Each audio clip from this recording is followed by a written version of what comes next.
It's time for Talk Law Radio with Todd Marquardt. Todd Marquardt, attorney at law in Texas. If you're a millionaire or a thousandaire, Talk Law Radio is now on the air. Call in with your business law question, your elder law question, veteran aid, Medicaid, build a business to get paid. 210-308-8867. Or ask a question online at marquardtlawfirm.com. That's MARQUARDT lawfirm.com. And now it's Talk Law Radio with Todd Marquardt. Welcome to Talk Law Radio. I'm Todd Marquardt, on the radio, on Facebook Live, on YouTube, and on talklawradio.com. Today we're going to be talking about uncertainty and Thanksgiving. Are you feeling uncertain about the markets this season? Joining me is special guest Joseph Warren. Let's dig deep into inflation, debt, and taxes and how we celebrate Thanksgiving. Yep. When the economy's got us guessing. Keep listening for real talk, timely insights, and a dose of the holiday spirit. When people say we live in uncertain times, they're typically referring to periods characterized by high levels of unpredictability, instability, and rapid change across various aspects of life, such as politics, the economy, society, technology, or global events.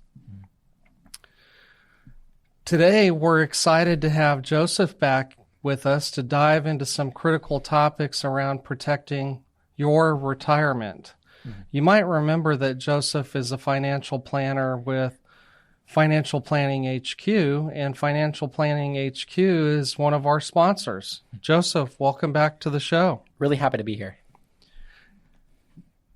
Can you tell us what are some of the threats that exist to people's retirement plans? Yeah, that's a great question. You mentioned debt, taxes, inflation. I think those are three things we're all not going to be grateful for this Thanksgiving.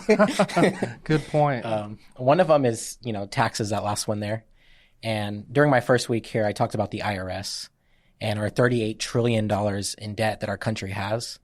And tariffs can maybe, it's like a drop in the bucket. It can have a small impact on that.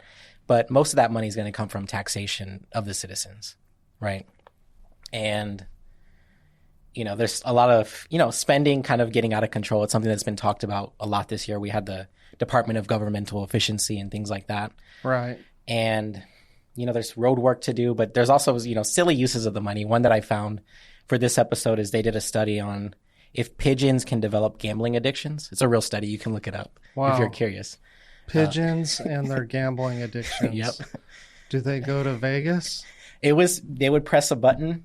And sometimes it would give them a random reward, so they would get food or not get food, versus certainty, and they would choose to gamble. Oh, okay. Which I guess it could be useful. But I'm going to talk to you about that later in the show. I have some important things related to financial planning and related to the holidays. Oh, yeah. And I think we'll talk about a lot of different stuff, but with the IRS, to fund those studies, they use our tax dollars. They tax the citizens. Mm-hmm. So our philosophy as a company is that we want our clients to pay the least amount of taxes possible. And we do that with tax strategy as one piece of the puzzle, with investment strategy, goal planning, and everything else. But one client that my father worked with, actually, very good clients of ours, he found a mistake. So we do something called a tax document review, where we'll actually look at the past 3 years of tax returns and see if we can find any mistakes with our CPA partners that we work with, or with the client CPA if they cooperate with that. So we'll look at everything. And one that he found was we had done something called a 1035 exchange, which is it's a tax code word, but all it means is it's an exchange of an insurance product that's tax-free, from insurance product to insurance product. Okay. There's a real estate version too, where if you buy another real estate property, you can defer those taxes. Right. But it wasn't entered that way, and that ended up saving that client $12,000 on their taxes. Wow, that's a lot. So that was, that's a good one that I remember. And it's funny that, that's coming up now, because just recently, like a month ago, I had a similar situation with one of my own clients. So he was a business owner. It wasn't the retirement situation, but he was a business owner that his biggest concern when he came to me was taxes. He said, he had a really good income, works in the oil fields. He, was paying so much money in taxes, it was starting to slow him down towards his goals. Right. And so we threw everything we could at that. We had him set up an S corporation to save on the FICA taxes. That ended up saving about $10,000 per year, just having that S corporation set up. Great. Set up tax deferred retirement accounts because he didn't have that set up. Tax free accounts as well. So we'll have tax free money growing and also some tax breaks for this year. But one of the biggest things we said to do was actually to hire a new CPA, work with one of our preferred partners. Mm-hmm. And the reason why is because when we were working on that plan, we would call a CPA and very unresponsive. Took months to get back.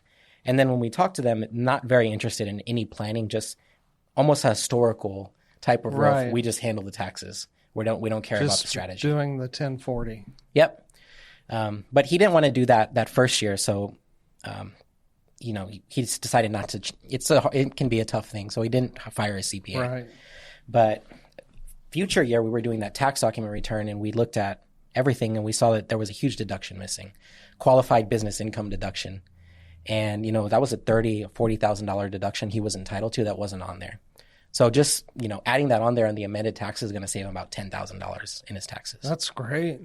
So whether it's, I've never had a situation with a client where we weren't in some way able to improve it. Sometimes it's a quick $10,000, $12,000, but the long-term strategy is even more powerful. You can sometimes see hundreds of thousands of savings.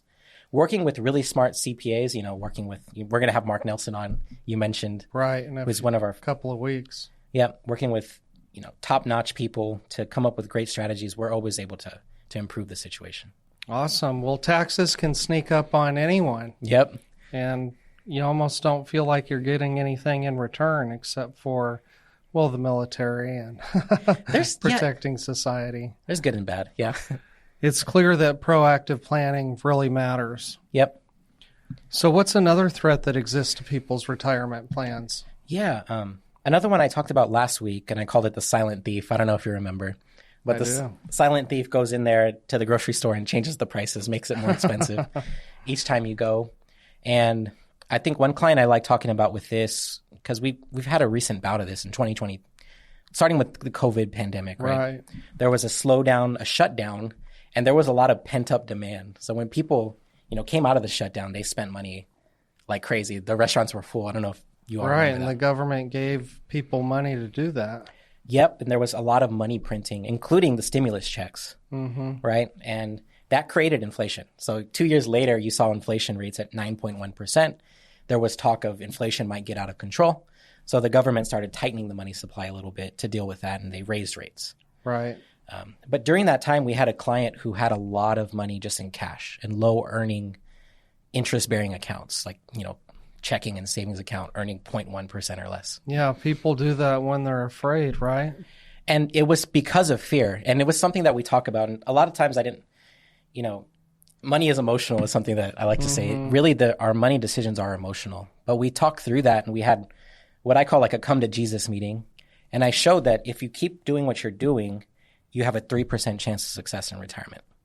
But if you invest strategically, little by little over time, we could get you to it was 84% chance of success. And we talked through how they felt about the market and everything. They decided to go with what we said to do. And during downturns, we took a small account and grew it pretty large.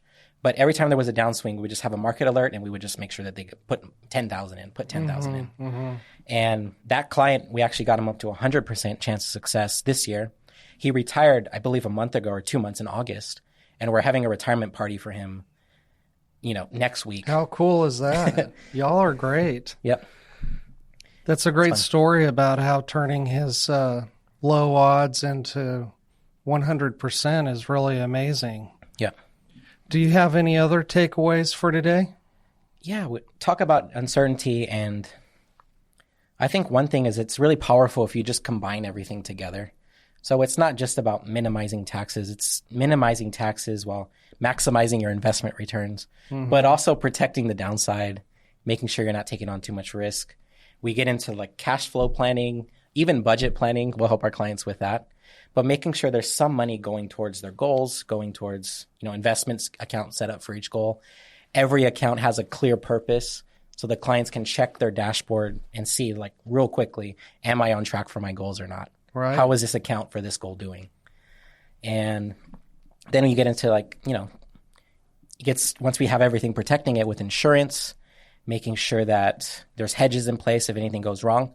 But the big thing I want to say, and of course, estate planning, working with top-notch people like you, we're able to make sure people's wishes are carried out. Yeah, whether they for speak for themselves plug. or not.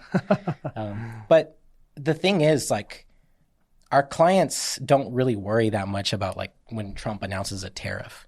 When Liberation Day happened in April and the stock market was crashing. Your clients. Our clients. Because they know, they've seen on paper, they've seen the math about how it's supposed to work out. They know and have that certainty, but at the same time, they also know there's backup plans as well. Okay. We talk about, if this happens, if there's a market downturn, this is what we're going to do. This is why we have this cash sitting here. This is why we have this set up to protect the downside.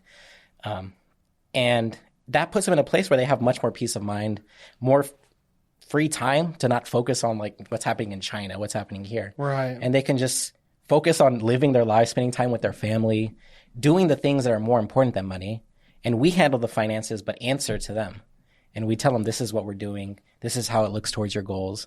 We have our meeting, and they know that they're on track, even if things go wrong, because uncertainty is a certainty in a long enough time frame. There's always going to be some uncertainty. Right. Well, that's biblical. Right? It says there's going to be wars and rumors of wars and natural disasters, and nobody can predict what's going to happen next. For everything a season. So it's kind of like having a plan in place makes it so no matter what happens, you have that peace of mind. You know you're going to be okay. Do you have any resources for us? I do. I created a year-end tax planning guide for the first week, and I'm just going to send that to anyone who calls me at 210-444-2128. Just a year-end tax planning guide, completely free. And for the first 3 people who sign up, I'll also send a book. And, you know, if this sounds like something you want and you want to schedule a complimentary consultation, just mention it on the phone and we can get you scheduled for that. No obligation, but we want to really sit down and help you make good decisions with your money. And what's the number again? 210-444-2128. Stay tuned. We got to take a break.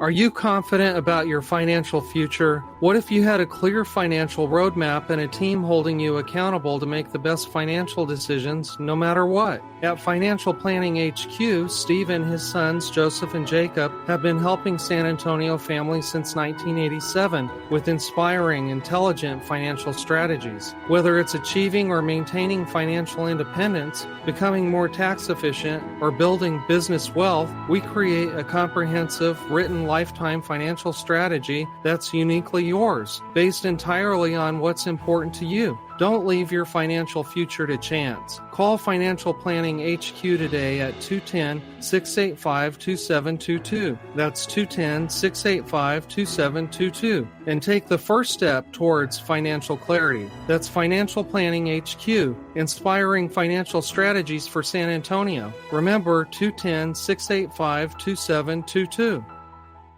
Estate planning is about love, not money. It's one of the most thoughtful things you can do for the people you care about. I'm attorney Todd Marquardt, and I help families prepare for the unexpected so they can avoid court, avoid confusion, and avoid conflict. Whether you're starting from scratch or updating an old plan, I'll walk you through it. Get started with a free consultation. Call 210-530-4278 or visit marquardtlawfirm.com. Do it before you die.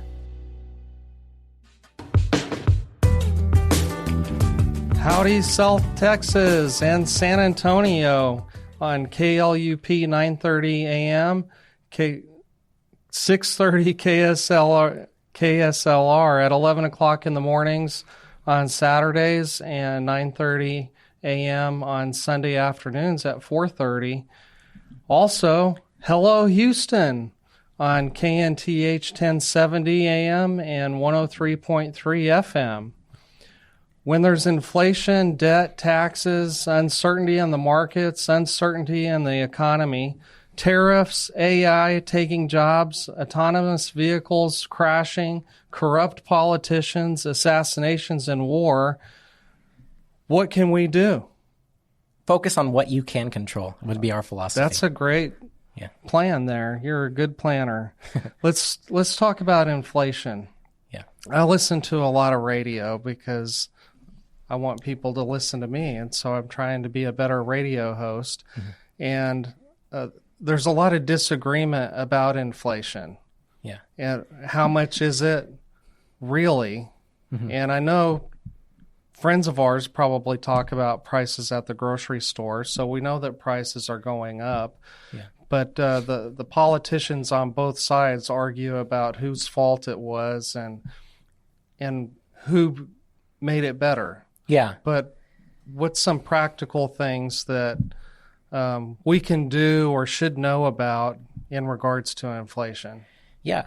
First thing is, with inflation, it's good to have something that's growing faster than inflation. And, you can argue if it really is 3% inflation per year or if it's more. I believe it's more. Not to be doom and gloom, but I feel like with statistics, you can kind of massage the numbers. You can take things out and kind of change the numbers that way. Like, it may not be the nicest steak that they have in that consumer price index that they're using. It could be something that's cheaper and cheaper, and you can kind of lower it that way. But making sure you have assets, and then I think gold is good. It's a good part of someone's portfolio. Not for everything, but as a hedge. So it's good to have, either GLD, paper gold. Some of my clients have physical gold. Some form there, because gold tends to hold its value over time. Do you have one of your subject matter experts on gold? There's people that I've talked to, but I don't have a clear subject matter experts. But we do have sort of like a list, like an Excel spreadsheet of like the best places to buy it with the best deals. Okay. Yeah. Because there's a lot of those companies advertising on the radio right now. Oh, there's so many. And it's a good inflation hedge. Not to get rich or anything. It's done very well recently. It almost went parabolic. But what do we do how do we go to the grocery store? I mean, prices are higher. Some people, they're struggling to manage their budget. Yeah.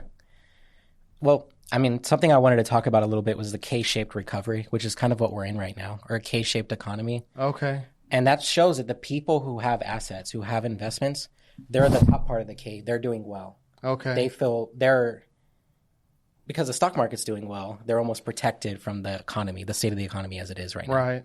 That's like the top 10%. The bottom 90% are not. And that's a situation where, struggling to get food at the grocery store, things like that. Things are getting very expensive. People are getting priced out of homes, is something I talked about last time. Right.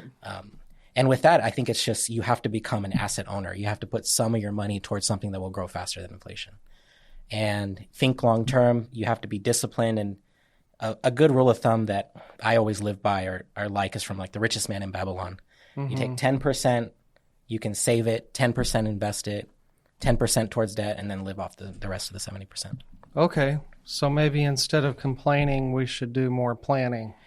There's always something you can do to improve your situation, and that victim mentality is not going to get you ahead because it just kind of gets you comfortable being in a bad situation. Right. So there's a big thing I would say is focus on what you can control.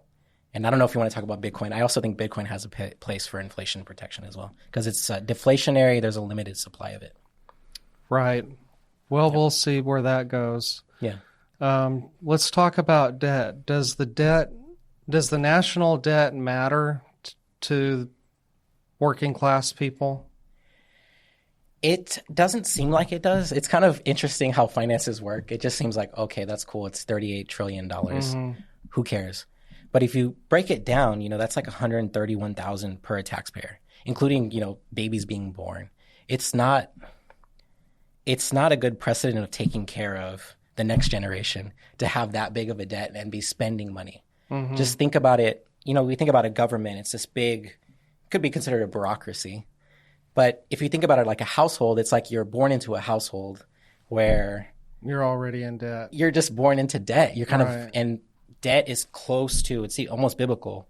It's very close to this idea of like servitude. You're like under, you're kind of being pushed down. You have to fight against, not to be a victim, but it is a situation of, I don't think it's the ideal situation. And it does impact people. It impacts how much they get paid. It impacts the economy they have. So it's, these numbers, they kind of seem unemotional, but they impact people's lives. Yeah. And you remember what happened to Greece a few years ago? Yeah, they had a crisis. I remember that, yeah. Right, because their debt was so large, the government just couldn't afford to keep spending Yeah. because their spending outweighed their revenue. And I know that that's what's happening to the United States right now. Yeah. But what also happened is that most of the population of Greece was employed by the government. Yeah. And that's risky. Yeah. So when they had to scale back, cut those jobs, there was high unemployment. Yeah. And we can see it play out in different cultures over time, even past empires over time. Mm-hmm. But at some point, it becomes a thing where, like, if you have a really large debt, it starts hurting your credit rating. It starts impacting other things. It can't last forever, in my opinion. So the government should really do something about that without raising taxes. That's kind of why nothing ever changes, because it's always a short-term mindset, and no one wants to raise taxes. But I think because if they raise taxes, then they're just going to want to spend more. So they should really just cut the spending. The incentive of the government is to spend the most money possible. That's how you get. That's like a business wants to make a profit. The government wants to spend as much money for their constituents as possible, so they can get reelected. So it almost goes to incentives. We talk about sometimes corruption, but it goes to, like, the incentives are kind of set up that way to favor going into debt. Just like in a personal household, there are incentives to get into credit card debt because you see something you want to buy and you can just have it real easily. Yeah. Right. They advertise for that. Mm-hmm. So maybe if we only voted for those politicians that spent the least amount of our money. Yeah. So these things could be fixed. You would just have to change the incentive structure. Right. Where you would get incentivized to be a disciplined budgeter with money that really isn't yours. Like, people act like tax money is free. That's someone worked for that money. Right. People work until March, April, and they're just working for the government. Like, that money is going to go just to the government. Right. So. Yeah, I don't like that. It says in the Bible, Jesus said, render unto Caesar what is Caesar's, render unto God what is God's. Mm-hmm. But I think under his breath, he may have said, render unto Caesar what is Caesar's, but not a penny more. Why would you want to pay more? They're not the best stewards of the money, in my opinion. Right. Well, plus, if you save that money, you can put it to work in a savings account or in an investment or something else. Yeah. There's even, people have been talking about Social Security and how that wasn't even good stewardship because it's, people say it's going to run out of money in 2030, 2035, unless they get together and do the thing no one wants to do, which is raise taxes or kind of make the benefits worse. And right. But if they had invested that money, it would be fine. I heard somebody talking about that on the radio when George W. Bush sort of floated that idea of allowing people to invest their own Social Security dollars in the market. Mm-hmm. Where would it be now? Yeah, that was a good idea on Bush. It was Bush Jr.? Yeah, George W. George W. Yeah, if that had been done, that would have helped the market. People would have been investors. It's a K-shaped recovery, so there'd be more people on the top of that K. Right. And yeah, I mean, it's not good stewardship to just have it sitting there. Right. And it's slated to run out of money. And if you just look at a historical graph of the market, where it was then and where it is now, it's higher now. Yep. Right?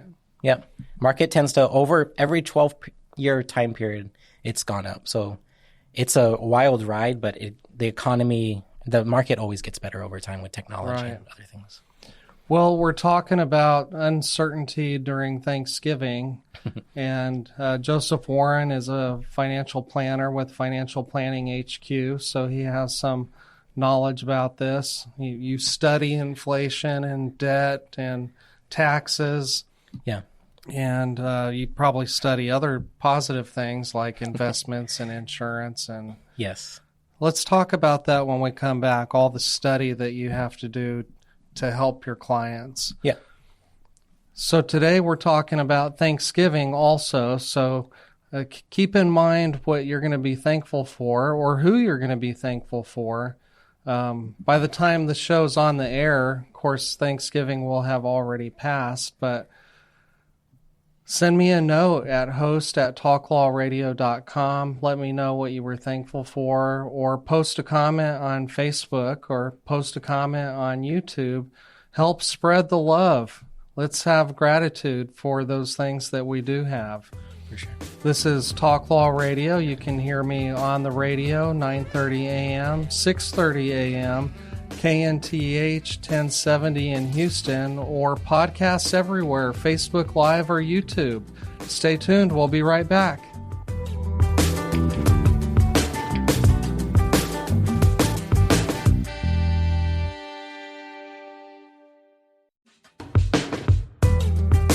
Welcome back to Talk Law Radio.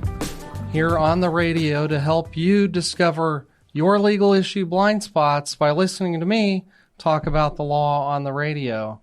And this is our third segment. Hopefully we can do sinners and saints. You know, I love the sinners and the saints because Martin Luther, the famous theologian who nailed his 95 Thesis to the church door, said that all of us are sinners and saints sometimes at the same time. This is where we're supposed to dance. That's a song. I know this. Okay, so I said before the break that we were going to talk about your education, but then I remembered this is the third segment. We're supposed to be talking about sinners and saints. Mm-hmm. And so the sinner this week, I wanted to talk about the NBA betting scandal. Oh, yeah. And everybody that got caught up in that. Now, the facts that I have are allegedly in October 2025, Portland Trail Blazers coach Chauncey Billups, Miami Heat guard Terry Rozier, and former player and assistant coach Damon Jones were arrested, along with 34 total individuals charged in a wide-ranging illegal gambling and money laundering conspiracy linked to organized crime. Did you hear about that? I did, yeah. I saw that. What was your reaction? Almost going back to the economy, I feel like there's been a rise of gambling in society. Like, it's a lot bigger with, like, you can gamble on your phone. Well, in 2018, the Supreme Court of the United States decided a case that allowed it to happen. Yeah. And, you know, I go to the gas station, I see people gambling in the gas station now, which I didn't used to see. Mm-hmm. Seems like a newer thing. Like, they have vending machines. Not vending machines, slot machines. You can bet on world events. You can bet on, you know, whether the Federal Reserve president's going to, like, drop rates or keep them the same. Mm-hmm. You can actually bet on, like, political everything nowadays. And I think that kind of goes to the economy as well. It's kind of like lottery tickets are always very popular with people who don't have a lot of money or a lot of hope as a chance to get something. And I feel like you're kind of seeing, like, gambling take over culturally, where it's like, you know, you watch ESPN and you'll see, like, it's sponsored by a gambling company. Right. Yeah. And so where does gambling fit into my financial plan? That's a great question. So I've had a client actually have a, what was it, the tax form that you get? I think it's like a W-2G for gambling winning. So I've had clients win, and all we did was say, okay, this is great that you won. Let's put it to good use, and we're going to look to mitigate the tax bill from the extra money. But that's kind of like a windfall. Mm-hmm. I would say it's fun to do it with a budget, but just don't go overboard. Well, since you work with financially successful people, you probably don't see a lot of gambling losses. I don't see a lot of gambling losses. I mean, that's why they're financially successful, because they don't gamble. Yeah. No, I've seen gambling wins only. I've never seen anyone with any losses. Yeah. Yeah.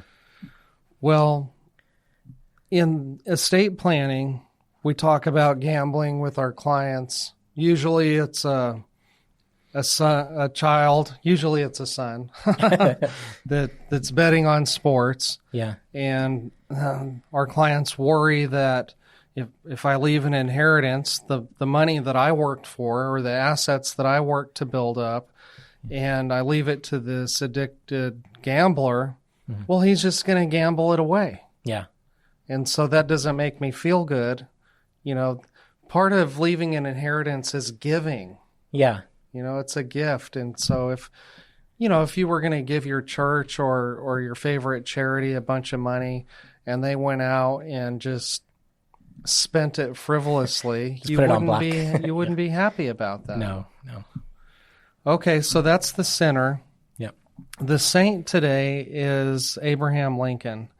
And on my outline, I even titled it Saint Abraham Lincoln. In politics and United States culture, we hold Abraham Lincoln in very high esteem. Yep. And he gave a speech about Thanksgiving. It's a prayer. And so I'm going to just read it. Bear with me.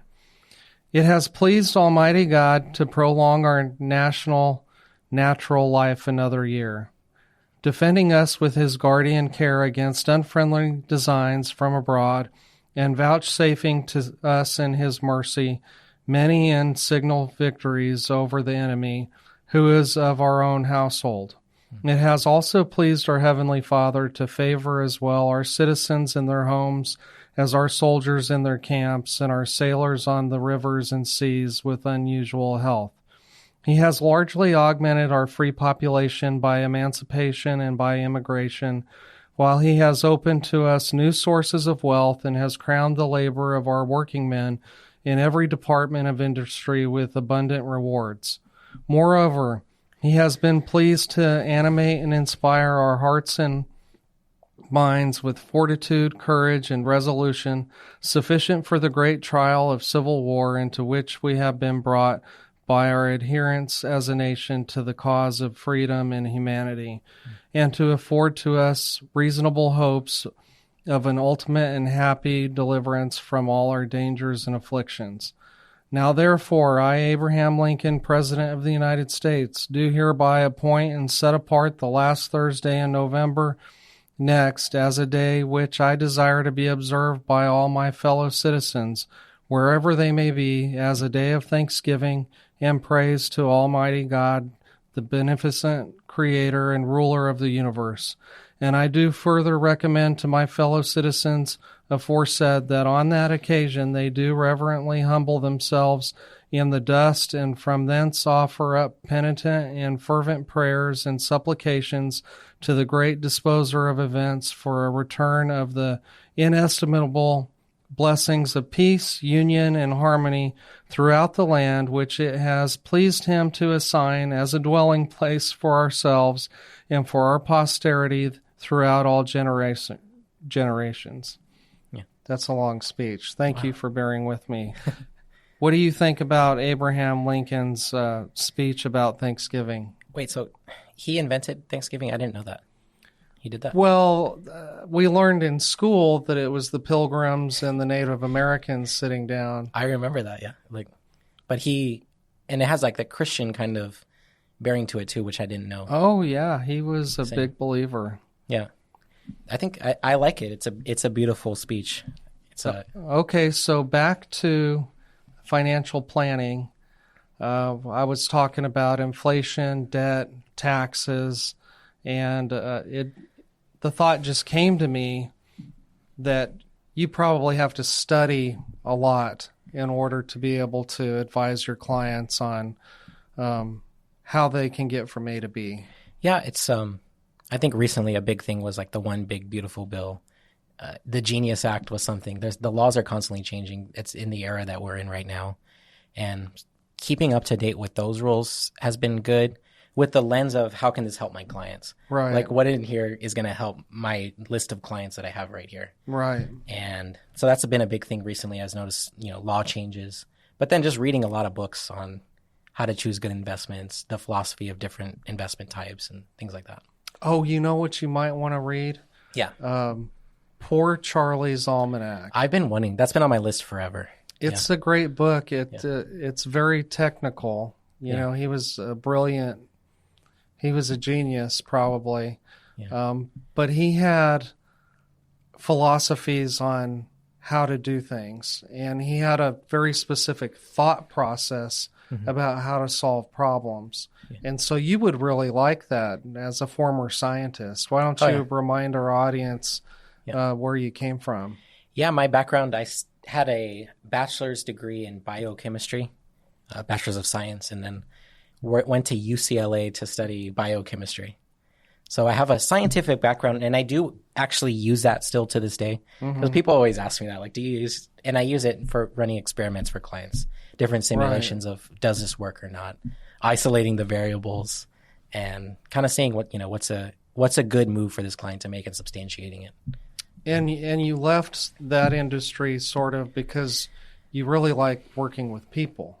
I love being around people, and I was miserable in the fume hood, which is what we used in doing organic chemistry. You would just be in a fume hood by yourself, mixing chemicals, and waiting. And I love the teaching part of it, and I still get to teach to this day. I love teaching. So. All right. So you combine science and people to help people with their financial roadmap.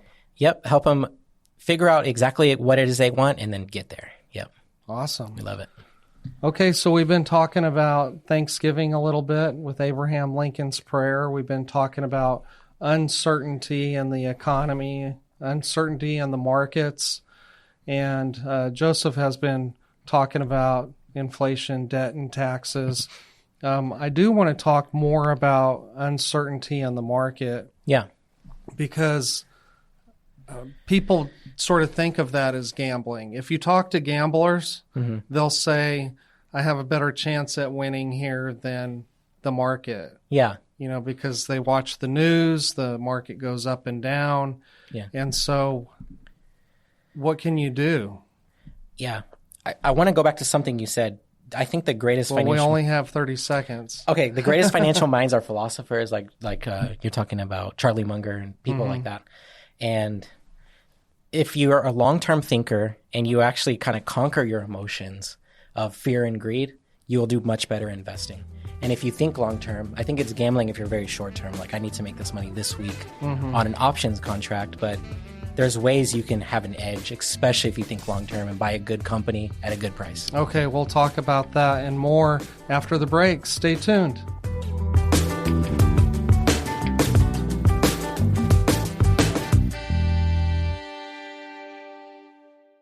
Are you 100% confident that no matter what happens in the financial markets, economy, or world events, you will achieve your financial goals? If not, we have a process to get your financial house in perfect order and keep it that way forever. Your financial future shouldn't be a guessing game. Planning, advice, organization, and accountability are deliverables you should expect. For over 35 years, Financial Planning HQ has been San Antonio's trusted partner for comprehensive written lifetime financial strategies. Steve and his team, including sons Joseph and Jacob, don't believe in a one-size-fits-all approach. Instead, they create a personalized financial roadmap for you based on what's important to you. As an independent registered investment advisor, they're not tied to any big corporation's products. They work for you, creating inspiring, intelligent financial strategies that put your interests first. Call Financial Planning HQ at 210-685-2722. That's 210-685-2722. Estate planning is about love, not money. It's one of the most thoughtful things you can do for the people you care about. I'm attorney Todd Marquardt, and I help families prepare for the unexpected so they can avoid court, avoid confusion, and avoid conflict. Whether you're starting from scratch or updating an old plan, I'll walk you through it. Get started with a free consultation. Call 210-530-4278 or visit marquardtlawfirm.com. Do it before you die.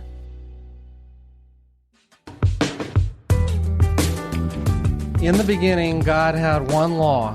Don't eat from the fruit of that tree. Then he gave Moses the 10 Commandments. And now we have municipal, state, and federal lawmakers that won't stop creating new laws. Laws that might impact you without you knowing it. So listen to Talk Law Radio on Saturdays and Sundays and anytime on podcast or YouTube. Subscribe to YouTube, give me a thumbs up, and post a comment.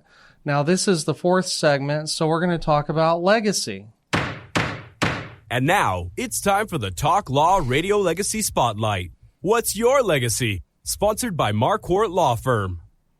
Joseph, you know attorneys at Marquardt Law Firm focus on business and estate law, including last wills and living trusts. It's all about legacy. So today, I want to talk about somebody's bad legacy. Remember Luigi Mangione?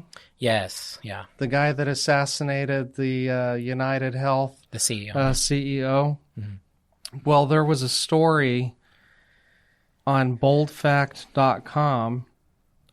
I don't remember where I got this article because I didn't even know that boldfact.com was a website. So I probably got it from some email newsletter. I subscribe to a lot of newsletters. Mm-hmm. But anyway, it says the grandmother of Luigi Mangione, man accused of the murder of United Healthcare CEO Brian Thompson, reportedly left tens of millions of dollars to her children and grandchildren after she passed away on one condition. Any grandchild who wanted to inherit money could not be, quote, charged, indicted, convicted of, or plead guilty to a felony, end quote. Yeah. Did you hear that? That's crazy. That's like poetic justice. That's right, crazy. Yeah. Right. Yeah. So now I want to have one of those clauses in my will. That's a good clause. Yeah, don't break the law. Well, I say that, but I think that the toxic political environment that we're in, if you're a high-profile person in any industry, you could be targeted and somebody could file charges that you committed a crime. Lawfare. Yeah, it's been a thing recently. Right. Yeah.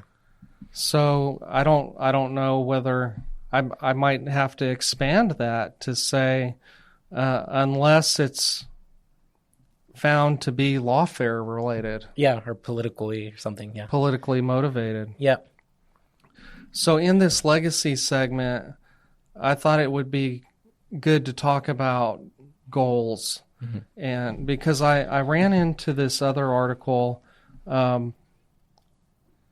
what age do people around the world think is best to reach major life milestones? Mm-hmm. And so you're a very goal-oriented person yourself and as a person. And the financial planning that you do, you probably have benchmarks and goals that your clients want to achieve. Mm-hmm. And so I kind of wanted to compare that to milestones that a person would achieve over his or her life. Mm-hmm. Like buying your first house, getting your first job. And here's an example. At estate planning seminar conventions that I go to a lot of them. Yeah. Because I want to know everything about cutting edge legal strategies for my clients. Yes. And so I do at least double the CE hours that are required of me by the State Bar of Texas. And what I've discovered is that, or what estate planning attorneys like to talk about, like when we're sitting around, is the age of maturity, financial maturity. Yeah. To be more specific. In the past, your parents and our parents and our grandparents, they probably got their first job sooner than we did. They probably got their first professional job sooner than we did. Mm-hmm. And they were probably financially independent sooner than we are.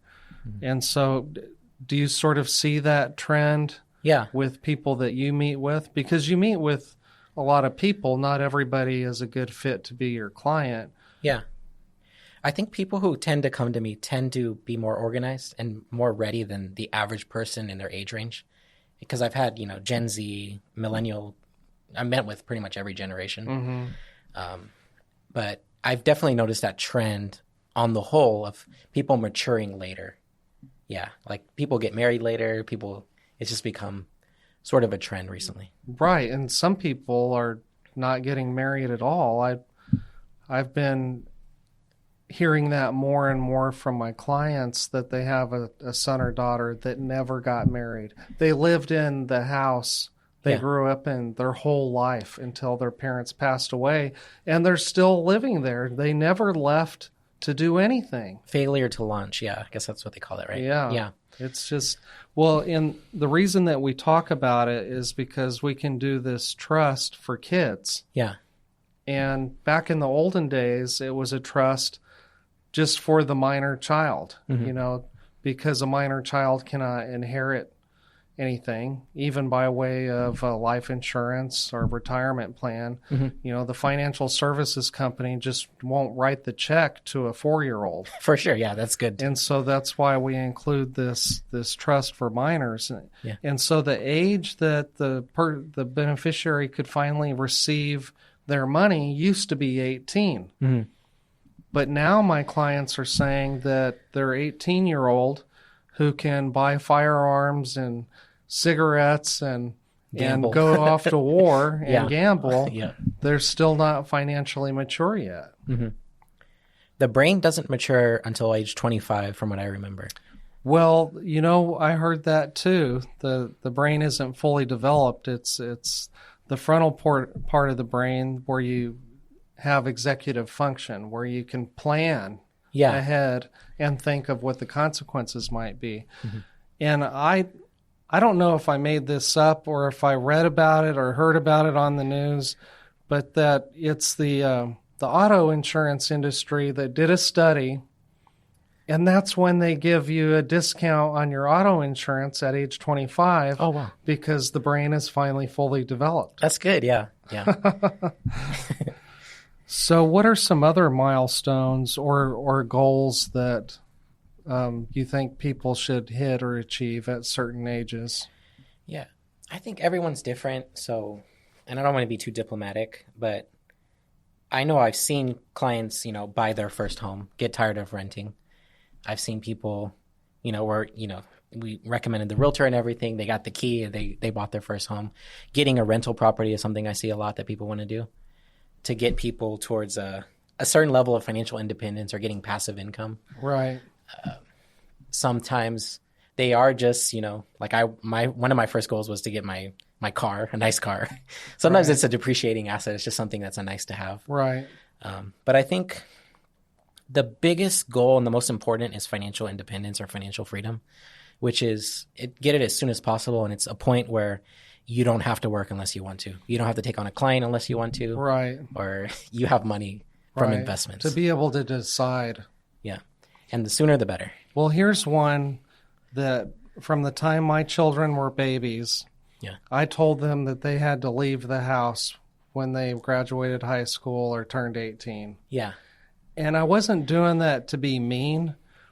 I thought of it as a milestone. Yeah. Because that's what I did. I moved to go to college at Texas Tech University. Yeah.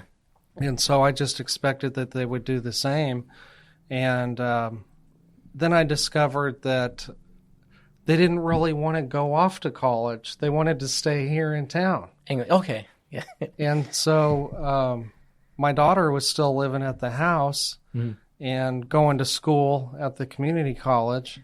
And then she decided to move out. And I was a little bit shocked by it. And she said, "Dad, you told me I had to leave when I was a baby." Yeah. No, she's doing well, and we're happy for her. Yeah. That's just one of the milestones, going off to college. Yeah. That's a huge one. Moving out I think is a huge one. Going off to college. Oh, I wanted to say something more about Thanksgiving. Yeah. Because we did talk a lot about doom and gloom things like inflation, taxes, debt, assassination, wars, corrupt politicians. Yeah. And so I wanted to read a poem by Edgar Guest. When things go wrong, as they sometimes will, and the road you're trudging seems all uphill, when the funds are low and the debts are high and you want to smile but you have to sigh, when care is pressing you down a bit, rest if you must, but don't you quit. Life is queer with its twists and turns, as every one of us sometimes learns. And many a failure turns about when he might have won had he stuck it out. Don't give up when the pay seems slow. You may succeed with another blow. Often the goal is nearer than it seems to a faint and faltering man. Often the struggler has given up when he might have captured the victor's cup. And he learned too late when the night slipped down how close he was to the golden crown. Success is failure turned inside out, the silver tint of clouds of doubt. And you never can tell how close you are. It may be near when it seems afar. So stick to the fight when you're hardest hit. It's when things seem worse that you mustn't quit. Yeah. Isn't that great? That's where character is built, right? Like during those tough times. I love that poem. Amen. Well, we have to end the show. Thank you, Joseph, for staying the whole time and talking with me about Thanksgiving. Always a pleasure. Uncertain Thanksgiving. Stay tuned.